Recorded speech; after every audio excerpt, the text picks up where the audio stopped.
Isayas Kabanata 49, Ang Israel ang tanglaw sa mga bansa. Makinig kayo mga taong naninirahan sa malalayong mga bansa. Pinili na ako ni Yahweh bago pa isilang, at hinirang niya ako para siya'y paglingkuran. Mga salita ko'y ginawa niyang singtalam ng espada. Siya ang sa aki laging nag-iingat.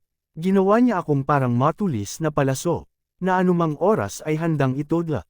Sinabi niya sa akin, Israel, ikaw ay lingkod ko.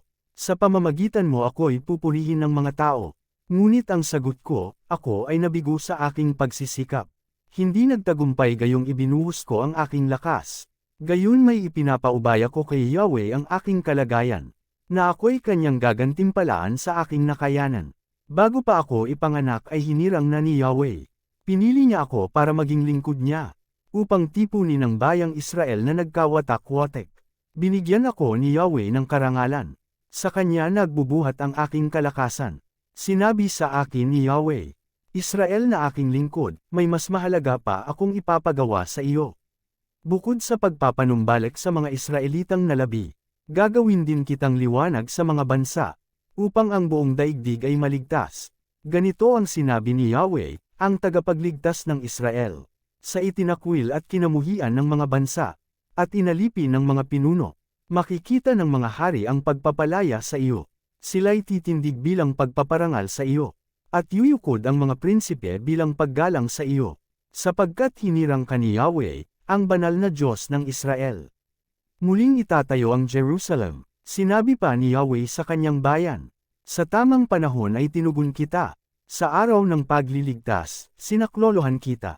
Iingatan kita at sa pamamagitan mo, gagawa ako ng kasunduan sa mga tao. Ibabalik kita sa sariling lupain, na ngayon ay wasak na.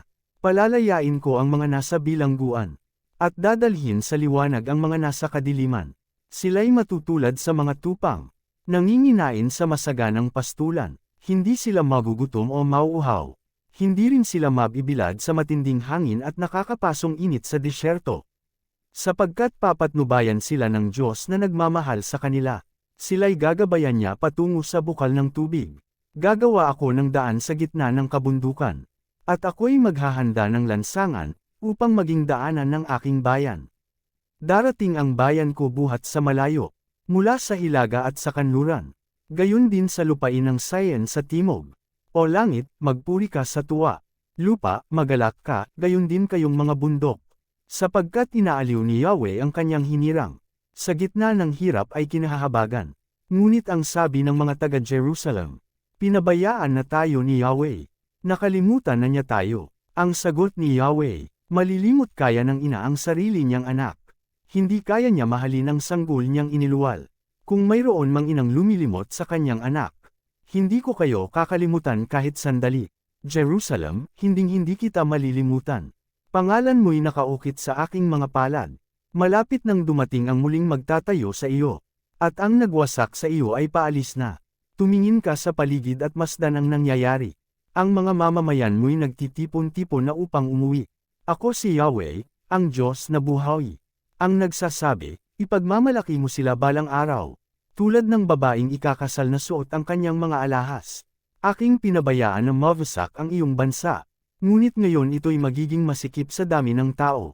At ang mga taong dumurog sa iyo, ay itatapon sa malayo. Sasabihin ng mga anak mo balang araw, na isinilang sa pinagtapunan sa inyo. Ang bayang ito'y maliit na para sa atin. Kailangan natin ang mas malaking tirahan.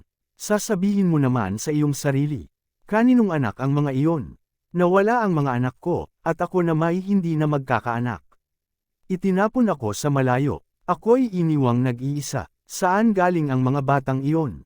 Ang sagot ng Panginoong Yahweh sa kanyang bayan, huhudyatan ko ang mga bansa, at ang mga anak mo'y iuuwi nila sa iyo. Ang mga hari ay magiging parang iyong ama at ang mga reyna'y magsisilbing ina. Buong pagpapakababang yuyukod sila sa iyo bilang tanda ng kanilang paggalang. Sa gayon ay malalaman mong ako nga si Yahweh, hindi mapapahiya ang sinumang magtiwala sa akin. Mababawi pa ba ang nasamsam ng isang kawal? Iligtas pa ba ang bihag ng isang taong malupit? Ang sagot ni Yahweh, ganyan ang mangyayari. Itatakas ng mga kawal ang kanilang bihag, at babawiin ang sinamsam ng malupit. Ako ang haharap sa sinumang lalaban sa iyo.